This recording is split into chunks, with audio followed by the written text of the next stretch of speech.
Thank you, Mr. Chairman, and thank you to my colleague from New Jersey, Congressman Josh Gottheimer, for working with me on this important bipartisan legislation. Long before the horrific terrorist attacks of October 7th, anti-Israel rhetoric and action was still very present on the world stage.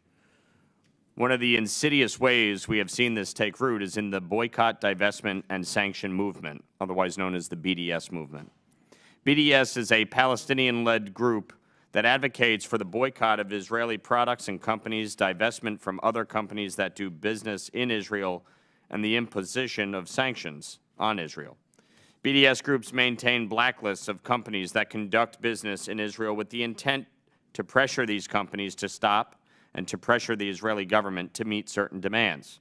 In recent years, Jewish groups, pro-Israel groups, and allies in Congress and leadership positions have fought back against the BDS movement and its anti-Semitic and biased mistreatment of Israel. That's why in 2018, Congress passed the Anti-Boycott Act to protect American companies from being coerced into providing information used for countries' BDS blacklists or any other foreign boycott imposed on countries friendly to the United States. My bill, the IGO Anti-Boycott Act, really simply expands this law to add 4 words, or international governmental organizations. With this bill, American companies wouldn't just be protected from engaging in other countries' blacklists, but also blacklists maintained by IGOs like the United Nations. Anti-Israel bias is clear and present at the UN, and it is critical for the U.S. anti-boycott laws to cover the UN and other IGOs with the same bias.